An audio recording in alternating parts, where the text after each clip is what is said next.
Okay, so I'm going to try to explain what I'm seeing and what's going on that I think. So objects, for one, when you zoom in on them, get real close, you'll realize that they're like a rainbow. A lot of them they're actually a cyan, magenta, a CMYK, which is more associated with like computer screens. Um, you know, when you look up in the sky, see half the population can't even see these colors because they're colorblind for them.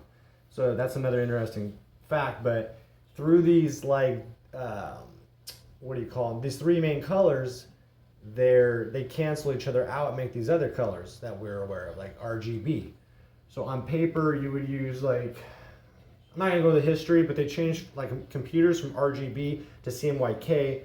They are, what's the term, man? They cancel each other out and make other colors when you overlap them. Well, a lot of old texts say that that's what like our reality looks like, is these really bright neon colors. So this also falls in with quarks. And why does an atom act the way it does, and the color charge. Why, what color basically is an atom? But the problem is atoms don't have colors because they don't have enough for the light to hit to make a spectral, refraction or a shift. So when the light hits these things, when they start to collect up, like in a crystalline lattice form, like now molecules, a bunch of atoms, now the light has enough mass to move around and get trapped in and to spray out and make different, depending on the pattern of the lattice crystal, it's going to project different colors of light. So basically, so when we zoom in, right, on what we're looking at, we'll notice that, okay, this is just a piece of a fork, okay? But metal is real good to work with. So let's get right here, okay? Now you gotta remember, see how, okay, look at it. I'm gonna zoom away from my countertop, okay? Look at it, it's just like a beige mix color, right? Now you gotta remember we're using light to see anything. So here's the problem, is the light is hitting this, okay? And it's bouncing back and it's making it react. So for one, these colors that are bouncing back, those are the colors that it can't receive. Those are the colors it's not. It's kicking those out. It's every color but those colors.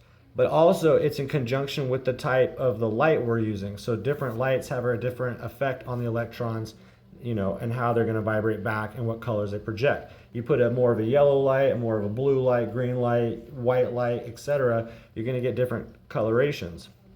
So now, but you can see it's very rainbowy, right? It's a trip. So your whole world is actually like a shimmering rainbow pearl, like a nacre pearlescent iridescence.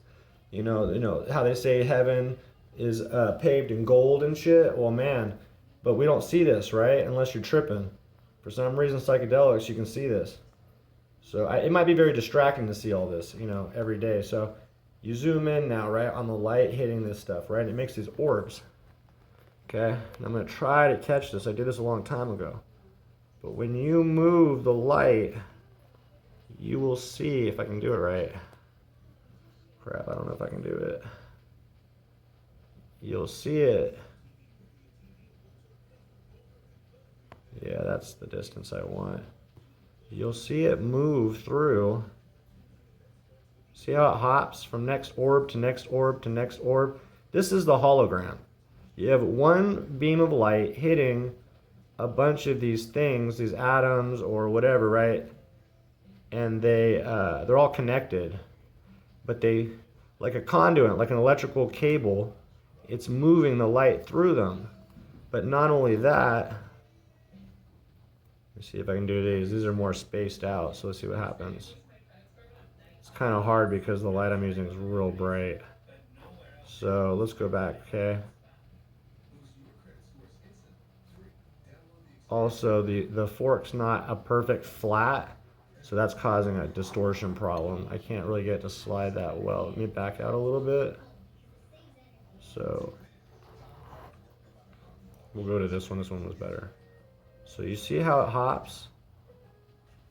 See how it's going through all those circles. They're like springs. They're basically like coils.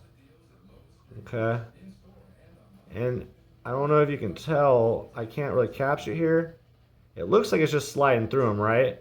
Well, on my old camera, what you could actually see is it's actually spinning. It's like it's spinning around. I can't use my finger that close. Okay. It's like it spins, and because the orbs are overlapped, it spins around, right? And then it gets caught up in that central overlapping little mini like oval, and it kicks it into the next one. And it gets caught up in that one, it kicks it into the next one. So that's how I think it's kicking the electrons over. It, you know how electricity moves. It has to. It's like a switch over. It clicks here, and now that one's displaced, and it clicks over here, and then that one's displaced, and it clicks over here. So you have a whole bunch of clicking, type of a conveyor belt type of thing going on. Domino reaction. So let me see if I can get that, man. So you can see how it slides through, right? You know what? Let me turn the light down on this. There we go. Okay. Can I zoom in more? Come on, light, go down.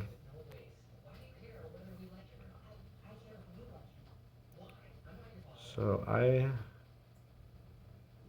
can't really catch it, but, and you'll see they're overlapped. There's like a lot of them. I mean, there's probably infinite orbs within orbs within orbs all stacked by each other like a giant spring.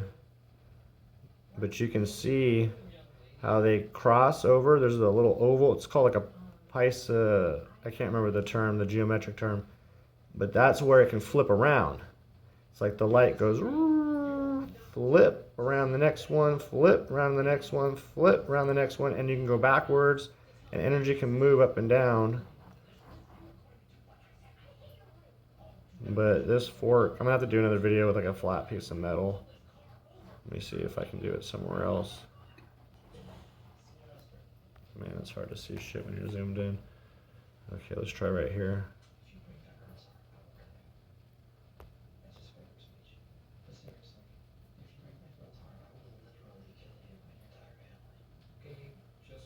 This phone is not feeling what I'm trying to do.